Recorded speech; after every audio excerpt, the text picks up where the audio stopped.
ABP અસ્મિતા બોલ બચ્ચન ગુજરાત ભ્રમણમાં અમે સુરતમાં આવ્યા છીએ, ફરતા હોય છે, લોકો મળે એની સાથે વાત કરીએ.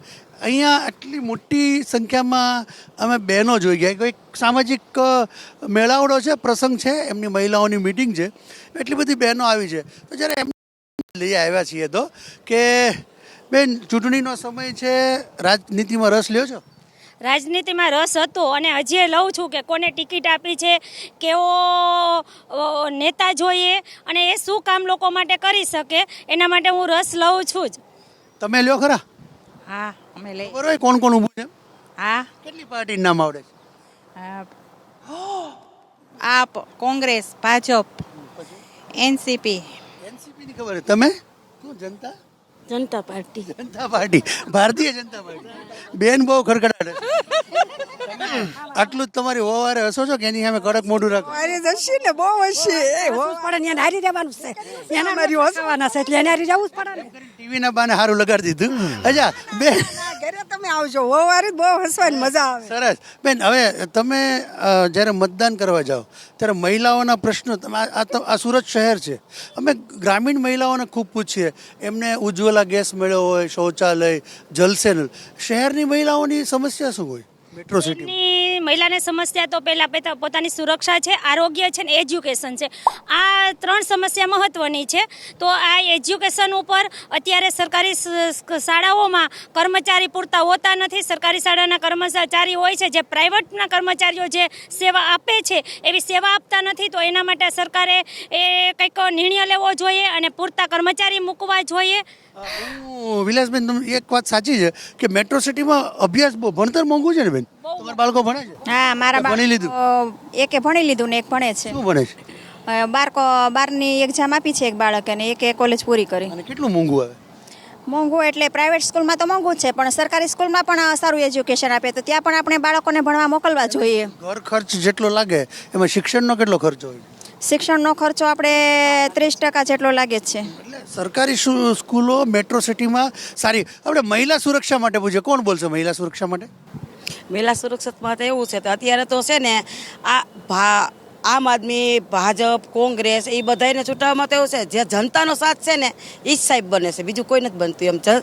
અને મહિલા સુરક્ષા અત્યારે જોઈ જરૂરી છે. મહિલા સુરક્ષા અત્યારે જ્યાં જવું ને આ તો છોકરીઓ કેટલી ગભરાઈ જાય છે, એટલે મહિલા સુરક્ષા જરૂરી છે. મેટ્રો સિટીમાં આ જે બહેનો છે એમનું કહેવું છે કે મહિલા સુરક્ષા ઓછી છે. મહિલા સુરક્ષા માટે આજે આપણે ગુજરાતમાં એક ગર્વથી કહી શકીએ કે રાત્રે 12 વાગે પણ આપણી દીકરી સ્ટેશનથી એકલી ઘરે આવી શકે છે અને એને કોઈ ટચ નથી કરતું કે કોઈ એને પ્રોબ્લેમ નથી પડતો. આ મારો ખુદનો અનુભવ છે અને પહેલાનો તમે પ્રશાસનને 100 માંથી 100 માર્ક આપો છો? ચોક્કસ આપીશ. મહિલા સુરક્ષા સારી છે? યસ, સારી છે. પહેલા કરતાં 100% સારી છે, ઘણી સારી છે. એજ્યુકેશન સિસ્ટમમાં પણ ઘણી સરકારી સ્કૂલો બની છે, હોસ્પિટલ બની છે. પહેલા કરતાં સ્વચ્છતા અને એજ્યુકેશનમાં ઘણું લેવલ અપ આવ્યું છે. યસ. કાંઈ વાંધો નહીં. એટલે કડકડાટ બોલ્યા એટલે બેન તમે વખાણવાની વાત નથી. આપણે ઘણા વર્ષોથી સુરતમાં રહીએ છીએ તો આપણો અનુભવ પણ બોલતો હોય છે. વખાણવાની કોઈ વાત નથી. વિચારધારા હોય બધે પોતે. પહેલા આટલી બધી સ્વચ્છતા નહોતી. મહિલાઓને સૌથી વધારે પીડા સ્વચ્છતાની હોય છે. બેન, સ્વચ્છતાનું કેવું છે તમારા શહેરમાં? અમારા શહેરમાં સ્વચ્છતામાં નંબર 2 આવેલો છે અને અમારા જે દક્ષેશભાઈ માવાણી પણ એવોર્ડ લઈ આવ્યા છે રાષ્ટ્રપતિના હાથેથી. બેન, તમે મને તો નહીં, બસ બોલી જાવ ને, બહુને સારું લાગશે. વહુને સારું જ લાગે ને, ઘરે સારું બોલીએ તો તમને શું લાગે? જીવન બહુ સારું છે અને આમાં આપણે રહી શકવી તો આપણી માટે સારું છે. આપણી માથે રહેવાનું કે આપણે કેમ રહેવું એમ આપણી જ શક્તિ લેવાની. પહેલા તમારું નામ?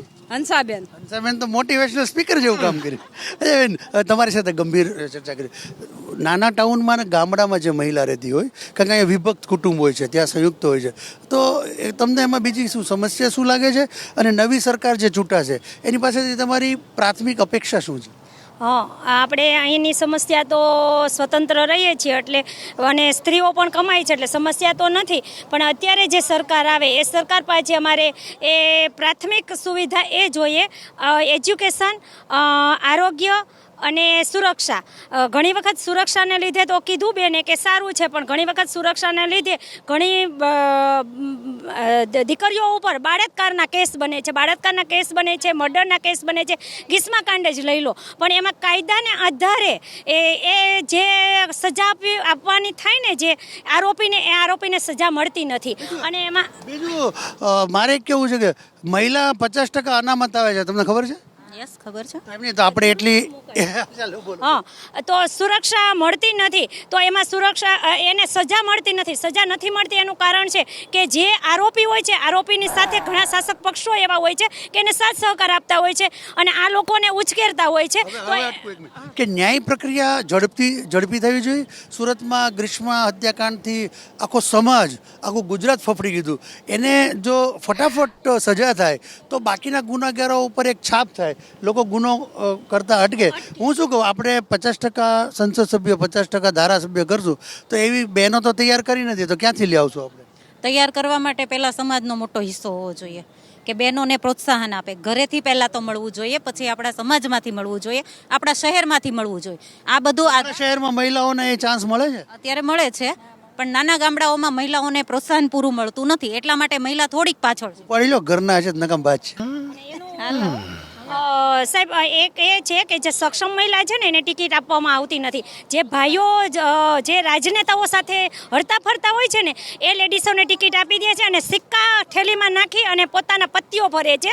અત્યારે 80% આ રીતે છે. જે સક્ષમ મહિલા છે, જે અવાજ ઉઠાવી શકે છે, જે લોકોના કામ કરી શકે છે, લોકો વચ્ચે રહી શકે છે, એવાને ટિકિટ નથી આપતા. અને ટિકિટ એવા લોકોને આપે છે જે નેતાઓ સાથે થેલી લઈ અને વાહમાં વાહ અને હામાં હા કરે છે ને એવાની લેડીસોને ટિકિટ. વિલાસબેનની વાત બહુ સાચી છે. આપણે જ્યારે મહિલા હું છું સાવી કોઈ પછી આ કાર્યક્રમ પતે પછી ગોતીને દઈ દઉં તો અરે આમાં લઈ દે. વિલાસબેનની વાત સાચી છે. આપણે મહિલાઓને એટલી તૈયાર નથી કરી. જે સક્ષમ છે એને ટિકિટ એટલે નથી આપતા કે નેતાઓની સાથે એની વાહ નથી કરતા, એના ચમચાગીરી નથી કરતા, બરાબર ને? અને પત્ની બિચારી ઘરે બેઠી હોય અને સરપંચ પતિ, ધારાસભ્ય પતિ, સાંસદ પતિ થેલીમાં સિક્કા નાખી ફેર્યા કરે. પાકો અનુભવ લાગે. પાકો અનુભવ છે ને મારા સુરત. બરાબર. આપણે 25 બહેનો વચ્ચે એક આદમી છે એને પૂછી લે. આમ તો લેડીઝનો કાર્યક્રમ બોલી નાખો નહીં. હાલે હવે આવી જાવે. તમારે ઘરે ખીજાય નહીં કે આટલા બધા બહેનો વારે તમે શું કરતા તેમ? એવો ખીજાવાનો કે પ્રશ્ન જ કંઈ આવતો નથી. મારી એમ જે સમાજની દ્રષ્ટિએ આપણી બહેનો છે, બહેનો વચ્ચે ગમે તે વાત કરી શકીએ ને આપણે. હાથ તો એમ રાખો પણ બહેનો હાલો બોલો તમારે શું કહેવાનું? કયા બાબતમાં શું કહેવાનું? રાજકારણ છે, ચૂંટણી આવે છે, તમને શું લાગે છે? રાજકારણ આવે, ચૂંટણી આવે, જ્યાં સરકાર છે એની સરકાર ચૂંટાય. અને અમે તો યોગી મોડેલ માની કે જો યોગીએ જે કામ કર્યું યુપીની અંદર એવું ગુજરાતની અંદર એવા કડક કાયદા બનાવે, કાનૂની કાયદા જે છે એ કડક બનાવે. જે અત્યારે નામ આપણું નામ જગદીશભાઈ સરસ વાત કીધી કે ઉત્તર પ્રદેશમાં જે મોડેલ છે ગુનેગારોને સજા આપવાની એ અહીંયા રહેવી જોઈએ. બીજા કોણ હજી કોઈક નવા લોકો આવી જાવ ને બેન, બોલી જાઓ ને. શિક્ષિકા છો, બોલો. તમે પ્રશ્ન કરો. સરકારનું કામ કેવું છે તમને શું? સારું છે, કઈ પ્રોબ્લેમ નથી આવતો. ઘણી રીતના બધાના માનસ અલગ અલગ હોય છે, જોવાની પ્રક્રિયા અલગ હોય છે. કોઈને સારું લાગે છે, કોઈને ખરાબ લાગે. સરકાર સારી છે? સારી છે. તમારો પર એ બી સારા જ છે ને. સાસુ યસ. બાળકો કંઈક બાજવાન થાય તો સારા નહીં, પછી બહુ સારા ફરવા લઈ જાય તો બધાને એવું જ હોય ને. એની ઘરે એ જ હોય. અમે તો બીએ, હું બીવું ને, ખોટું હું બોલવા. તમારા વાળા હું સ્વીકારી, હું તો ટીવીમાં સ્વીકારું ફૂલ બી એમ બધા. આના જે મેઇન છે ને રોનકભાઈ પટેલ, ખબર? રોનકભાઈ ઓળખો ને? રોનકભાઈને ઓળખીએ છે, પણ કલેક્ટર સાહેબ એના પત્ની હોય છે. તો આ રોનકભાઈ પણ પત્ની પ્રિય અને પત્નીથી ડરે છે. તો આ તું સુરતની બહેનો સાથેનું બોલ વચન. મહિલાઓએ પોતાની સમસ્યા રજૂ કરી. આપણે જો સંસદમાં વધુ મહિલાઓને પ્રાધાન્ય આપવું હશે તો વિલાસબેન જેવા બોલી શકે એવા તમે પણ. તમારું નામ? રીટાબેન પટોળિયા. હેમલબેન રૂડા. હેમલબેન સહિતના આવા મહિલાઓ તૈયાર કરવા પડશે જે જાતે નિર્ણય લે, જીતે શાસન લે. અરે આવો આગળ વયો ને માં, આગળ વયો. બેન બધે બોલી તો શકે છે પણ સાથ સહકાર બી એટલું આપે છે અને માન સન્માન બી એટલું જ આપે છે બધાને. વાહ. તો મહિલાનું સન્માન જાળવે છે અમારા બેન. તમે તમારું હાઉને આમ ખખડાવતા છો, બોલો. પૂછો રીટાબેન ને. ખખડાવે જો બધા. હું શાસન જો પૂછ. આ અમને વિલાસબેન જોડે અમને માન સન્માન બહુ સારું આપે છે અને સારું પણ લાગે છે. એમનું આયોજન પણ બહુ સારું હોય છે. સારું, લાવોમાં. તો આ તું સુરતની મહિલા શક્તિ સાથેનું બોલ વચન, બધું એક નવા પડાવ તરફ જશું અને નવા મુદ્દાની છણાવટ